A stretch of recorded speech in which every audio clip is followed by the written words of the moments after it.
ಬೆಳಗಾವಿಯಲ್ಲಿ ಕಿತ್ತೂರು ರಾಣಿ ಚೆನ್ನಮ್ಮ ಉತ್ಸವ ನಡೀತಾ ಇದೆ. 3 ದಿನಗಳಿಂದ ನಡೀತಿರುವ ಕಾರ್ಯಕ್ರಮಕ್ಕೆ ಇವತ್ತು ವಿದ್ಯುಕ್ತ ತೆರೆ ಬೀಳಲಿದೆ. ಇವತ್ತು ಸಮಾರೋಪ ಸಮಾರಂಭದಲ್ಲಿ ಸಿಎಂ ಸಿದ್ದರಾಮಯ್ಯ ಭಾಗಿಯಾಗಲಿದ್ದಾರೆ. ಸಂಜೆ ಬೆಳಗಾವಿಗೆ ತೆರಳಿ ಸಿಎಂ ಕಿತ್ತೂರು ರಾಣಿ ಉತ್ಸವದಲ್ಲಿ ಭಾಗಿಯಾಗ್ತಾರೆ. ಸಿಎಂ ಸಿದ್ದರಾಮಯ್ಯಗೆ ಸಚಿವ ಜಾರಕಿಹೊಳಿ, ಸಚಿವೆ ಲಕ್ಷ್ಮೀ ಹೆಬ್ಬಾಳ್ಕರ್ ಸೇರಿ ಬೆಳಗಾವಿ ನಾಯಕರು ಸಾಥ್ ನೀಡಲಿದ್ದಾರೆ.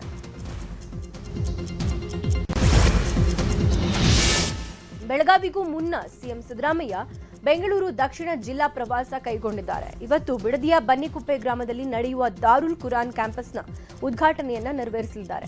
ಬಳಿಕ ಹಿರಿಯ ಅಧಿಕಾರಿಗಳ ಜೊತೆ ಕೆಲಕಾಲ ಚರ್ಚೆ ನಡೆಸಿ ಮಧ್ಯಾಹ್ನದ ಬಳಿಕ ಬೆಂಗಳೂರಿಗೆ ವಾಪಸ್ ಆಗ್ತಾರೆ.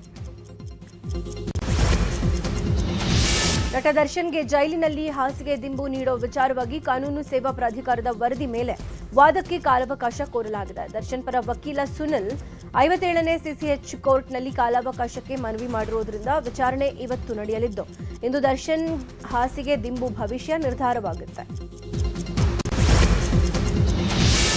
ಮಂಡ್ಯದಲ್ಲಿ ಎಂಡಿಸಿಸಿ ಬ್ಯಾಂಕ್ ಚುನಾವಣಾ ಅಖಾಡ ರಂಗೇರಿದೆ. ನವೆಂಬರ್ 2ರಂದು ಎಂಡಿಸಿಸಿ ಬ್ಯಾಂಕ್ನ ಚುನಾವಣೆ ನಡೆಯಲಿದ್ದು, ಇವತ್ತು ನಾಮಪತ್ರ ಸಲ್ಲಿಕೆಗೆ ಕೊನೆ ದಿನ. ಹೀಗಾಗಿ ಕಾಂಗ್ರೆಸ್ ಬೆಂಬಲಿತ ಅಭ್ಯರ್ಥಿಗಳು ನಾಮಪತ್ರ ಸಲ್ಲಿಸಿದರು. ಕೃಷಿ ಸಚಿವ ಎನ್ ಚೆಲುವನಾರಾಯಣಸ್ವಾಮಿ ಪುತ್ರ ಸಚಿನ್ ಚೆಲುವರಾಯಸ್ವಾಮಿ ನಾಮಪತ್ರ ಸಲ್ಲಿಸಿದ್ದಾರೆ. ಅಲ್ಲದೆ ಶಾಸಕ ನರೇಂದ್ರ ಸ್ವಾಮಿ ಕೂಡ ನಾಮಪತ್ರ ಸಲ್ಲಿಸಿದರು. ಇವತ್ತು ಕೂಡ ಹಲವು ಅಭ್ಯರ್ಥಿಗಳು ನಾಮಪತ್ರ ಸಲ್ಲಿಸಲಿದ್ದಾರೆ.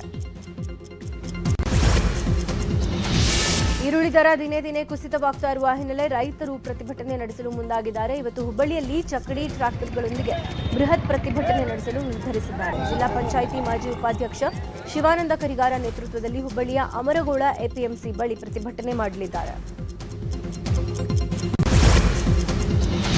ಹಾವೇರಿಯಲ್ಲಿ ಅಪ್ರಾಪ್ತ ಬಾಲಕಿ ಮೇಲೆ ಅತ್ಯಾಚಾರ ನಡೆದಿದೆ. ಹಾನಗಲ್ ಪೊಲೀಸ್ ಠಾಣಾ ವ್ಯಾಪ್ತಿಯಲ್ಲಿ ಘಟನೆ ನಡೆದಿದ್ದು, ಅಪ್ರಾಪ್ತ ಬಾಲಕಿ ಗರ್ಭವತಿಯಾದ ಬಳಿಕ ಘಟನೆ ಬೆಳಕಿಗೆ ಬಂದಿದೆ. ಇನ್ಸ್ಟಾಗ್ರಾಂ ಮೂಲಕ ಬಾಲಕಿಯನ್ನ ಪರಿಚಯ ಮಾಡಿಕೊಂಡ ಆರೋಪಿಗಳು ಅತ್ಯಾಚಾರ ನಡೆಸಿದ್ದಾರೆ. ಈಗಾಗಲೇ ಘಟನೆ ಸಂಬಂಧ 4ರನ್ನ ಬಂಧಿಸಲಾಗಿದೆ. A1 ಉದಯ್ ಮತ್ತು A2 ಕಿಶನ್ ಅತ್ಯಾಚಾರ ಮಾಡಿದವರಾಗಿದ್ದು, A3 ಆಕಾಶ್ ಮತ್ತು A4 ಚಂದ್ರು ಅತ್ಯಾಚಾರಕ್ಕೆ ಸಹಕರಿಸಿದ್ದಾರೆ ಅಂತ ಹೇಳಲಾಗ್ತಿದೆ. ಬೆಂಗಳೂರಿನ ಮಾದನಾಯಕನಹಳ್ಳಿ ಗ್ಯಾಂಗ್ ರೇಪ್ ಪ್ರಕರಣ ಸಂಬಂಧ ಪೊಲೀಸರ ತನಿಖೆ ವೇಳೆ ಸ್ಫೋಟಕ ರಹಸ್ಯ ಬಯಲಾಗಿದೆ. ಮಹಿಳೆಯ ಪಕ್ಕದ ಮನೆಯವನಿಂದಲೇ ಕೃತ್ಯದ ಮಾಸ್ಟರ್ ಪ್ಲಾನ್ ರೆಡಿಯಾಗಿರುವುದು ಬೆಳಕಿಗೆ ಬಂದಿದೆ. ಪಶ್ಚಿಮ ಬಂಗಾಳ ಮೂಲದ ಆರೋಪಿ ಗ್ಲೇನಿ ಸಂತ್ರಸ್ತೆ ಮನೆ ಪಕ್ಕದಲ್ಲೇ ವಾಸವಾಗಿದ್ದ. ಹೀಗಾಗಿ ಮಹಿಳೆ ಜೊತೆ ಸಲುಗೆ ಹೊಂದಿದ್ದ. ಬಳಿಕ ದುಡ್ಡು ಸಿಗುತ್ತೆ ಅಂತ ನವೀನ್, ಕಾರ್ತಿಕ್ ಮತ್ತು ಮಿಥುನ್ ಜೊತೆ ಸೇರಿ ಮಹಿಳೆಗೆ ಬೆದರಿಕೆ ಹಾಕಿದ್ದ. ನಂತರ ಮಹಿಳೆ ಮನೆಯವರು ರಾತ್ರಿ ಹೊರಗಿದ್ದ ವೇಳೆ ತನ್ನ ಗ್ಯಾಂಗ್ ಅನ್ನು ಕರೆಸಿ ಗ್ಯಾಂಗ್ ರೇಪ್ ಮಾಡಿದ್ದಾನೆ. ಸದ್ಯ ಆರೋಪಿ ಗ್ಲೇನಿಯನ್ನ ಪೊಲೀಸರು ಬಂಧಿಸಿ ತೀವ್ರ ವಿಚಾರಣೆಗೊಳಪಡಿಸಿದ್ದಾರೆ. ಸತೀಶ್ ಜಾರಕಿಹೊಳಿ ಉತ್ತರಾಧಿಕಾರಿ ಎಂಬ ಯತೀಂದ್ರ ಹೇಳಿಕೆ ವಿಚಾರದ ಬಗ್ಗೆ ವಿಧಾನಸೌಧದಲ್ಲಿ ಸಿಎಂ ಸಿದ್ದರಾಮಯ್ಯ ಸ್ಪಷ್ಟ ಕೊಟ್ಟಿದ್ದಾರೆ. ನಾನು ಯತೀಂದ್ರ ಅವರನ್ನ ಕೇಳದೆ ಸೈದ್ಧಾಂತಿಕವಾಗಿ ಮಾತ್ರ ಅಂತ ಹೇಳಿದ್ದೇನೆ ಅಂದ್ರು. ಇಂಥವರೇ ಸಿಎಂ ಆಗಬೇಕು ಅಂತ ಹೇಳಿಲ್ಲ ಅಂದಿದ್ದಾರೆ. ಅಲ್ಲಿ ಯಾರೋ ಕೇಳಿದಾಗ ವೇದಿಕೆಯಲ್ಲಿ ಹೇಳಿರ್ಬೋದು ಅಷ್ಟೇ ಅಂತ ಹೇಳಿದ್ದಾರೆ. ನಾಯಕತ್ವ ವಿಚಾರವಾಗಿ ಮಾತನಾಡಿದ ಯತೀಂದ್ರ ಸಿದ್ದರಾಮಯ್ಯಗೆ ನೋಟಿಸ್ ನೀಡುವ ವಿಚಾರವಾಗಿ ಡಿಸಿಎಂ ಡಿಕೆಶಿ ಪ್ರತಿಕ್ರಿಯೆ ನೀಡಿದ್ದಾರೆ. ಈ ಬಗ್ಗೆ ನಾನು ಯಾರ ಬಳಿಯೂ ಮಾತನಾಡಲ್ಲ, ಎಲ್ಲಿ ಮಾತನಾಡಬೇಕೋ ಅಲ್ಲೇ ಮಾತನಾಡ್ತೀನಿ. ನಮ್ಮ ಪಕ್ಷದಲ್ಲಿ ಶಿಸ್ತಿಗೆ ಮೊದಲ ಆದ್ಯತೆ ಇದೆ. ಇನ್ನು ಶಿಸ್ತು ಕ್ರಮ ನಮ್ಮ ಪಕ್ಷದಲ್ಲಿ ಮೊದಲ ಆದ್ಯತೆ ಅಂತ ಹೇಳಿದ್ದಾರೆ. ಯತೀಂದ್ರ ಸಿದ್ದರಾಮಯ್ಯ ಹೇಳಿಕೆಗೆ ಕಾಂಗ್ರೆಸ್ನಲ್ಲೇ ವಿರೋಧ ವ್ಯಕ್ತವಾಗ್ತಾ ಇದೆ. ಬೆಂಗಳೂರಿನಲ್ಲಿ ಮಾತನಾಡಿದ ಮಹದೇವಪ್ಪ ಯತೀಂದ್ರ ವಿರುದ್ಧ ಪರೋಕ್ಷವಾಗಿ ಕಿಡಿಕಾರಿದ್ದಾರೆ. ಇನ್ನು ಹೈಕಮಾಂಡ್ ಏನಾದ್ರೂ gentleman you should lead ಅಂತ ಹೇಳಿದಾರ. ಸಾಕಷ್ಟು ಜನ ಸೈದ್ಧಾಂತಿಕವಾಗಿ ಗುರುತಿಸಿಕೊಂಡವರು ಇದ್ದಾರೆ. ಕಾಂಗ್ರೆಸ್ ಇರೋದೇ ಐಡಿಯಾಲಜಿಗೋಸ್ಕರ. ಈ ವ್ಯವಸ್ಥೆಯಲ್ಲಿ ಯಾರೂ ಅನಿವಾರ್ಯ ಅಲ್ಲ. ಆ ಸನ್ನಿವೇಶ ಬಂದಾಗ ಕಾಂಗ್ರೆಸ್ ಹೈಕಮಾಂಡ್ ನಿರ್ಧಾರ ಮಾಡುತ್ತೆ ಅಂತ ಹೇಳಿದ್ರು. ಸಚಿವ ಎಂಬಿ ಪಾಟೀಲ್ ಮಾತನಾಡಿ, ಯತೀಂದ್ರ ಯಾವ ಅರ್ಥದಲ್ಲಿ ಹೇಳಿದ್ದಾರೆ ಅಂತ ನಾವು ಅರ್ಥ ಮಾಡ್ಕೋಬೇಕು. ಸಾಮಾಜಿಕವಾಗಿ ಸತೀಶ್ ಜಾರಕಿಹೊಳಿ SC/ST ವಿಚಾರವಾಗಿ ಹೋರಾಟ ಮಾಡ್ತಿದ್ದಾರೆ. ಸಿದ್ದರಾಮಯ್ಯ ಅಹಿಂದ ಸಿದ್ಧಾಂತ ನಂಬಿದವರು, ಅದನ್ನೇ ಸತೀಶ್ ಮುಂದುವರಿಸ್ತಾರೆ. ಹೀಗಂತ ಯತೀಂದ್ರ ಹೇಳಿದ್ದು ಅಂದ್ರು. ಇನ್ನು ಇದೇ ವಿಚಾರವಾಗಿ ಮಾಜಿ ಸಚಿವ ರಾಜಣ್ಣ ಹಾಗೂ ಬೇಳೂರು ಗೋಪಾಲಕೃಷ್ಣ ಕೂಡ ಪ್ರತಿಕ್ರಿಯೆ ನೀಡಿದ್ದಾರೆ. ಯತೀಂದ್ರ ಹೇಳಿಕೆ ಬಗ್ಗೆ ಪ್ರತಿಕ್ರಿಯೆ ನೀಡಿರುವ ಈಶ್ವರಪ್ಪ, ನಾನೇ 5 ವರ್ಷ ಸಿಎಂ ಆಗಿರ್ತೀನಿ ಅಂತ ಸಿದ್ದರಾಮಯ್ಯ ಈಗಾಗಲೇ ಹೇಳಿದ್ದಾರೆ. ಈಗ ಅವರ ಮಗ ಯತೀಂದ್ರ ಕೂಡ ಮಾತನಾಡಿದ್ದಾರೆ. ಯಾಕೆ ಯತೀಂದ್ರ ವಿರುದ್ಧ ಕ್ರಮ ಕೈಗೊಳ್ಳುವ ತಾಕತ್ ಡಿಕೆಶಿಗಿಲ್ವಾ? ಇದರ ಹಿಂದೆ ಏನೋ ಷಡ್ಯಂತ್ರ ಇದೆ ಅಂದ್ರು. ಚಿತ್ತಾಪುರದಲ್ಲಿ ಪಥಸಂಚಲನಕ್ಕೆ ಅನುಮತಿ ಕೋರಿ ಆರ್ಎಸ್ಎಸ್ ಹೈಕೋರ್ಟ್ ಮೆಟ್ಟಿಲೇರಿತ್ತು. ಹೈಕೋರ್ಟ್ನಲ್ಲಿ ವಿಚಾರಣೆ ನಡೆಯಿತು. ಆರ್ಎಸ್ಎಸ್ ಪರ ಅರುಣ್ ಶ್ಯಾಮ್ ವಾದ ಮಂಡಿಸಿದ್ರು. ಸರ್ಕಾರದ ಪರ ಎಚ್ ಶಶಿಕಿರಣ್ ಶೆಟ್ ವಾದ ಮಂಡಿಸಿದ್ದಾರೆ. ಇನ್ನು ಬಹುತೇಕ ಸಂಘಟನೆಗಳು ನವೆಂಬರ್ 2ರಂದೇ ಪಥಸಂಚಲನಕ್ಕೆ ಅನುಮತಿ ಕೇಳಿವೆ. ಅನೇಕ ಸಂಘಟನೆಗಳಿಗೆ ಅನುಮತಿ ಕೊಟ್ಟರೆ ಕಾನೂನು ಸಮಸ್ಯೆ ಆಗುವ ಸಾಧ್ಯತೆ ಇದೆ ಅಂತ ಹೇಳಿದ್ರು. ಈ ವೇಳೆ ಮಧ್ಯಪ್ರವೇಶಿಸಿದ ಅರುಣ್ ಶ್ಯಾಮ್ 450 ಕಡೆ ಆರ್ಎಸ್ಎಸ್ ಪಥಸಂಚಲನ ಮಾಡಿದೆ, ಯಾವುದೇ ಸಮಸ್ಯೆ ಇಲ್ಲಿ ತನಕ ಆಗಿಲ್ಲ. ಇನ್ನು ವಾದ ಪ್ರತಿವಾದ ಆಲಿಸಿದ ಕೋರ್ಟ್ ಅಕ್ಟೋಬರ್ 28ಕ್ಕೆ ಶಾಂತಿ ಸಭೆ ನಡೆಸಲು ಸರ್ಕಾರಕ್ಕೆ ಸೂಚಿಸಿ ಅಕ್ಟೋಬರ್ 30ಕ್ಕೆ ವಿಚಾರಣೆಯನ್ನು ಮುಂದೂಡಿದೆ. ರಾಜ್ಯದಲ್ಲಿ ಆರ್ಎಸ್ಎಸ್ಗೆ ಅಂಕುಶ ಹಾಕಿದ ಕಾಂಗ್ರೆಸ್ ನಡೆ ವಿಚಾರವನ್ನ ಬಿಜೆಪಿ ಹೈಕಮಾಂಡ್ ಗಂಭೀರವಾಗಿ ಪರಿಗಣಿಸಿದೆ. ಹೀಗಾಗಿ ಆರ್ಎಸ್ಎಸ್ ಅಂಕುಶದ ಸರ್ಕಾರದ ನೀತಿಯ ಬಗ್ಗೆ ವರದಿಯನ್ನ ರಾಜ್ಯ ಬಿಜೆಪಿ ಘಟಕದಿಂದ ಪಡೆದುಕೊಂಡಿದೆ. ರಾಜ್ಯ ಬಿಜೆಪಿ ಉಸ್ತುವಾರಿ ರಾಧಾ ಮೋಹನ್ ದಾಸ್ ವರದಿ ಸಂಗ್ರಹ ಮಾಡಿದ್ದು, ವರದಿ ಪಡೆದು ಆರ್ಎಸ್ಎಸ್ ಪ್ರಮುಖರ ಜೊತೆ ಚರ್ಚೆ ನಡೆಸಲಾಗುತ್ತೆ. ಇನ್ನು ಕಲಬುರಗಿಯಲ್ಲಿ ಪಥಸಂಚಲನದ ಕುರಿತು ಅನುಮತಿಗಾಗಿ ಕೋರ್ಟ್ ಅರ್ಜಿ ವಿಚಾರಣೆಯ ತೀರ್ಪು ನೋಡಿಕೊಂಡು ಮುಂದಿನ ಹೋರಾಟ ಮಾಡಲು ಬಿಜೆಪಿ ಹೈಕಮಾಂಡ್ ಸೂಚಿಸಿದೆ. ಶಾಸಕ ಪ್ರದೀಪ್ ಈಶ್ವರ್ ಹಾಗೂ ಮಾಜಿ ಸಂಸದ ಪ್ರತಾಪ್ ಸಿಂಹ ಮಧ್ಯೆ ಟಾಕ್ ವಾರ್ ಜೋರಾಗಿ ನಡೆದಿದೆ. ಪ್ರದೀಪ್ ಈಶ್ವರ್ ವಿರುದ್ಧ ಪ್ರತಾಪ್ ಸಿಂಹ ಅವಾಚ್ಯ ಶಬ್ದಗಳನ್ನು ನಿಂದಿಸಿದ್ದಾರೆ. ಮೈಸೂರಿನಲ್ಲಿ ಮಾತನಾಡಿದ ಪ್ರತಾಪ್ ಸಿಂಹ, ಮುಳ್ಳುಹಂದಿ ಮುಖದ ಕರ್ನಾಟಕದ ಏಕೈಕ ಕಾಮಿಡಿ ಪೀಸ್ ಪ್ರದೀಪ್ ಈಶ್ವರ್. ನನ್ನ ಬಗ್ಗೆ ಮಾತನಾಡುವಾಗ ಎಚ್ಚರದಿಂದಿರಬೇಕು. ಚಿಕ್ಕಬಳ್ಳಾಪುರದಲ್ಲಿ ಚಿಕ್ಕ ಮುನಿಸಿನ ಕಾರಣ ಪ್ರದೀಪ್ ಗೆದ್ದಿದ್ದಾರೆ ಅಷ್ಟೇ ಅಂತ ಹೇಳಿದರು. ಪ್ರತಾಪ್ ಸಿಂಹ ಹೇಳಿಕೆಗೆ ಪ್ರದೀಪ್ ಈಶ್ವರ್ ಕೂಡ ತಿರುಗೇಟು ನೀಡಿದ್ದಾರೆ. ಏಕವಚನದಲ್ಲೇ ಮಾತನಾಡಿದ ಪ್ರದೀಪ್ ಈಶ್ವರ್ ಪ್ರತಾಪ್ ಸಿಂಹ ವಿರುದ್ಧ ವಾಗ್ದಾಳಿ ಮಾಡಿದರು.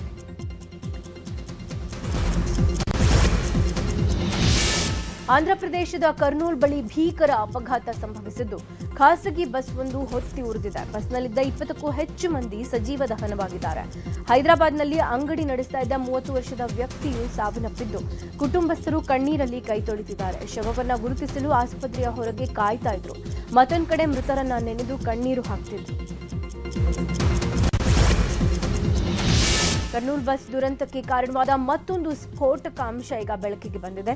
ಬಸ್ನಲ್ಲಿ ಭಾರೀ ಪ್ರಮಾಣದಲ್ಲಿ ಬೆಂಕಿ ವ್ಯಾಪಿಸಲು ಮೊಬೈಲ್ ಫೋನ್ಗಳೇ ಕಾರಣ ಅನ್ನಲಾಗ್ತಾ ಇದೆ. ಬಸ್ನ ಹಿಂದಿನ ಸೀಟುಗಳ ಕೆಳಗೆ ಲಗೇಜ್ ಜಾಗದಲ್ಲಿ 100ಕ್ಕೂ ಹೆಚ್ಚು ಹೊಸ ಮೊಬೈಲ್ ಫೋನ್ಗಳನ್ನು ಇಟ್ಕೊಂಡು ಬೆಂಗಳೂರಿಗೆ ಸಾಗಿಸಲಾಗ್ತಿತ್ತು. ಆದರೆ ಬಸ್ ಬೈಕ್ಗೆ ಡಿಕ್ಕಿಯಾದ ಹಿನ್ನೆಲೆ ಲಗೇಜ್ ಜಾಗದಲ್ಲಿದ್ದ 100ಕ್ಕೂ ಹೆಚ್ಚು ಫೋನ್ಗಳು ಏಕಕಾಲದಲ್ಲೇ ಸ್ಫೋಟಗೊಂಡಿವೆ. ಇದರ ಜೊತೆಗೆ ಬಸ್ನಲ್ಲಿದ್ದ ಎಸಿ, ಎಲೆಕ್ಟ್ರಿಕ್ ವಸ್ತುಗಳು ಕೂಡ ಬ್ಲಾಸ್ಟ್ ಆಗಿರೋದ್ರಿಂದ ಭಾರೀ ಅಗ್ನಿ ಅವಘಡ ಸಂಭವಿಸಿದೆ. ಬಸ್ನ ಹಿಂದಿನ ಸೀಟ್ನಲ್ಲಿ ಮೊಬೈಲ್ ಅವಶೇಷಗಳು ಪತ್ತೆಯಾಗಿದ್ದು, ಈ ಬಗ್ಗೆ ಆಂಧ್ರಪ್ರದೇಶದ ಅಗ್ನಿಶಾಮಕ ಇಲಾಖೆ ಅಧಿಕಾರಿಗಳು ಮಾಹಿತಿ ನೀಡಿದ್ದಾರೆ.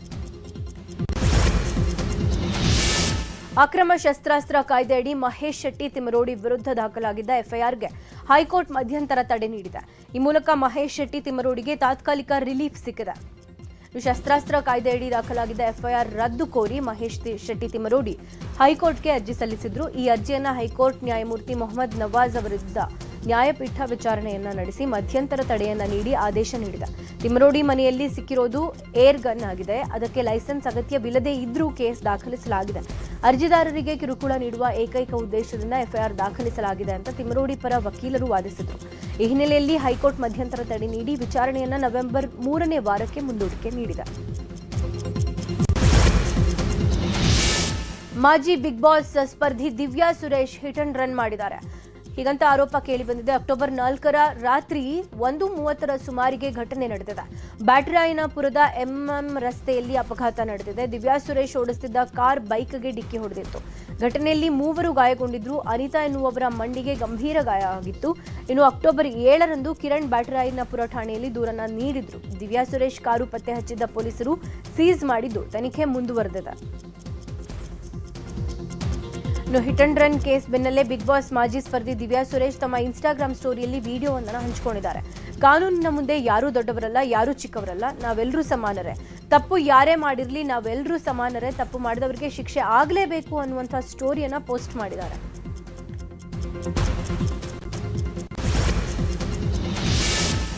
ಮಲತಂದೆಯಿಂದಲೇ ಮಗಳ ಹತ್ಯೆ ಮಾಡಿರುವ ಘಟನೆ ಬೆಂಗಳೂರಿನ ಕುಂಬಳಗೋಡು ಬಳಿಯ ಕನಿಕಾ ಬಡಾವಣೆಯಲ್ಲಿ ನಡೆದಿದೆ.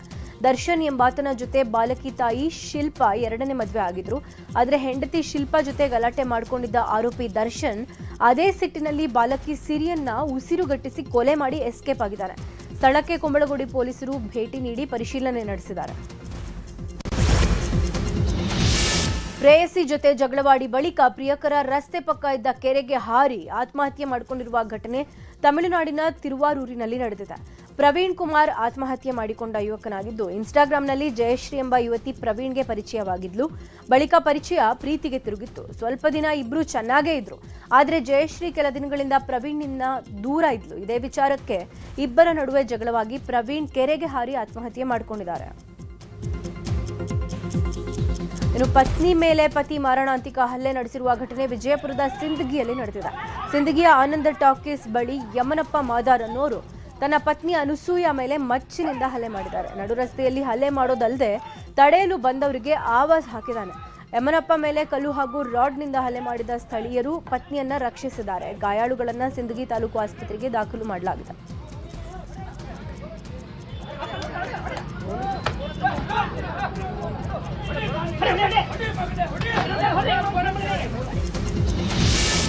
ದಾವಣಗೆರೆ ಜಿಲ್ಲೆಯಲ್ಲಿ ಅಡಿಕೆ ಕಳ್ಳರ ಕಾಟಕ್ಕೆ ಅಡಿಕೆ ಬೆಳೆಗಾರರು ರೋಸಿ ಹೋಗಿದ್ದಾರೆ. ಚನ್ನಗಿರಿ, ಹೊನ್ನಾಳಿ, ಹರಿಹರ, ದಾವಣಗೆರೆ ತಾಲೂಕಿನಲ್ಲಿ ಅತಿ ಹೆಚ್ಚು ಅಡಿಕೆ ಬೆಳೆಯಲಾಗ್ತಾ ಇದೆ. ಅಲ್ಲದೆ ಅಡಿಕೆಗೆ ಇದೀಗ ಮಾರುಕಟ್ಟೆಯಲ್ಲೂ ಬಂಗಾರದ ಬೆಲೆ ಇದೆ.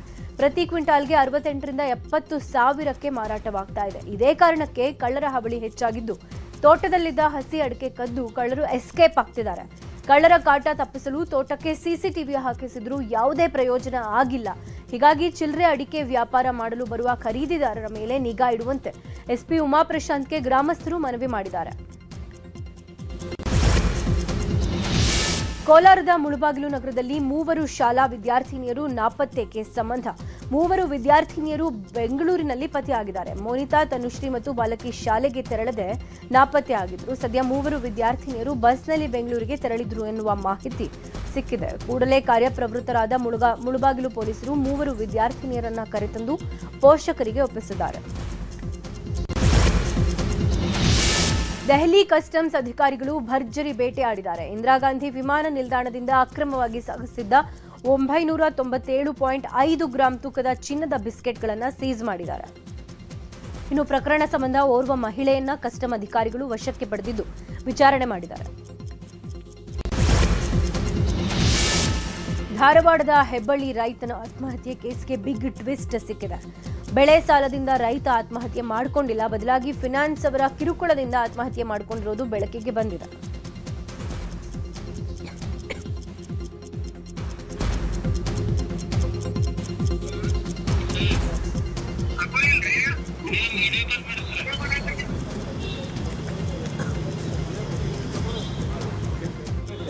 ಇಲ್ಲಾಂದ್ರೆ ನಾನು ಬಂದು ಮಾಡ್ತೇನೆ. ಆ ಥರ ಒಂದು ಕಿರುಕುಳ ರೈತ ಮಲ್ಲಿಕಾರ್ಜುನ ಶಿರಗುಪ್ಪಿ ನೇಣು ಬಿಗಿದುಕೊಂಡು ಆತ್ಮಹತ್ಯೆ ಮಾಡಿಕೊಂಡಿದ್ರು. ಕುಟುಂಬಸ್ಥರು ಕೂಡ ಬೆಳೆ ಸಾಲ ತೀರಿಸಲಾಗದೆ ಮನನೊಂದು ಆತ್ಮಹತ್ಯೆ ಮಾಡಿಕೊಂಡಿದ್ದಾರೆ ಅಂತ ತಿಳಿದಿದ್ರು. ಆದರೆ ಮಲ್ಲಿಕಾರ್ಜುನ್ ಅವರ ಮೊಬೈಲ್ ಪರಿಶೀಲನೆ ಮಾಡಿದಾಗ ಫಿನಾನ್ಸ್ ಅವರು ಕಿರುಕುಳ ನೀಡಿರೋದು ಪತ್ತೆಯಾಗಿದೆ. ಮಲ್ಲಿಕಾರ್ಜುನ್ ಮೊಬೈಲ್ನಲ್ಲಿ ಸಿಕ್ಕ ಆಡಿಯೋ ಸಿಕ್ಕ ಕಾರಣ ಎಸ್ಪಿ ಕಚೇರಿಗೆ ಖಾಸಗಿ ಕ್ರೆಡಿಟ್ ಫೈನಾನ್ಸ್ ವಿರುದ್ಧ ದೂರು ದಾಖಲಿಸಿದ್ದಾರೆ. ಇವತ್ತು ಆಸ್ಟ್ರೇಲಿಯಾ ಭಾರತ ನಡುವಿನ ಕೊನೆಯ ಏಕದಿನ ಪಂದ್ಯ ನಡೆಯಲಿದೆ. ಸಿಡ್ನಿಯ ಕ್ರಿಕೆಟ್ ಸ್ಟೇಡಿಯಂನಲ್ಲಿ ಬೆಳಗ್ಗೆ 9 ಗಂಟೆಗೆ ಮ್ಯಾಚ್ ನಡೆಯಲಿದ್ದು, ವೈಟ್ ವಾಶ್ನಿಂದ ಪಾರಾಗಲು ಭಾರತ ಸರ್ಕಸ್ ಮಾಡ್ತಿದೆ. ಆರಂಭಿಕ 2 ಪಂದ್ಯಗಳಲ್ಲಿ ಸೋತು ಸರಣಿ ಕೈಚೆಲ್ಲಿರುವ ಭಾರತ 3ನೇ ಪಂದ್ಯದಲ್ಲಿ ಗೆಲುವು ಸಾಧಿಸುವ ಒತ್ತಡದಲ್ಲಿದೆ. ಇನ್ನು ರೋಹಿತ್ ಶರ್ಮಾ ಹಾಗೂ ವಿರಾಟ್ ಕೊಹ್ಲಿಗೆ ಆಸ್ಟ್ರೇಲಿಯಾ ನೆಲದಲ್ಲಿದ್ದು ಕೊನೆಯ ಅಂತಾರಾಷ್ಟ್ರೀಯ ಪಂದ್ಯ ಸಾಧ್ಯತೆ ಹೆಚ್ಚಿದೆ. ಸಂಗೀತ ನಿರ್ದೇಶಕ ಗಾಯಕ ರಘು ದೀಕ್ಷಿತ್ ಹಾಗೂ ಗಾಯಕಿ ವಾರಿಜಾಶ್ರೀ ವೇಣುಗೋಪಾಲ್ ವೈವಾಹಿಕ ಜೀವನಕ್ಕೆ ಕಾಲಿಟ್ಟಿದ್ದಾರೆ. ಆಪ್ತರು, ಸ್ನೇಹಿತರು ಹಾಗೂ ಕುಟುಂಬದವರ ಸಮ್ಮುಖದಲ್ಲಿ ವಿವಾಹ ನೆರವೇರಿದೆ. ಸೋಷಿಯಲ್ ಮೀಡಿಯಾದಲ್ಲಿ ಮದುವೆಯ ಫೋಟೋಗಳು ವೈರಲ್ ಆಗ್ತಾ ಇದ್ದು, ಅಭಿಮಾನಿಗಳು ನವಜೋಡಿಗೆ ಶುಭ ಕೋರಿದ್ದಾರೆ. ಇನ್ನು ಭಾನುವಾರ ರಘು ದೀಕ್ಷಿತ್, ವಾರಿಜಾಶ್ರೀ ವೇಣುಗೋಪಾಲ್ ಆರತಕ್ಷತೆಯ ಕಾರ್ಯಕ್ರಮ ಜರುಗಲಿದೆ. ಕೆಜಿಎಫ್ ಕ್ಯಾಮರಾಮನ್ ಭುವನ್ ಗೌಡ ನಿಖಿತಾ ಎಂಬ ಯುವತಿಯ ಜೊತೆ ವಿವಾಹವಾಗಿದ್ದಾರೆ. ಬೆಂಗಳೂರಿನ ಜಾಲಹಳ್ಳಿ ರಸ್ತೆಯಲ್ಲಿರುವ ಖಾಸಗಿ ರೆಸಾರ್ಟ್ ಒಂದರಲ್ಲಿ ಭುವನ್ ಗೌಡ ಮದುವೆ ನಡೆದಿದ್ದು, ಭುವನ್ ಗೌಡ ಮದುವೆಗೆ ರಾಕಿಂಗ್ ಸ್ಟಾರ್ ಯಶ್, ಪ್ರಶಾಂತ್ ನೀಲ್, ಶ್ರೀಲೀಲಾ ಆಗಮಿಸಿ ಶುಭಾಶಯ ಕೋರಿದ್ದಾರೆ.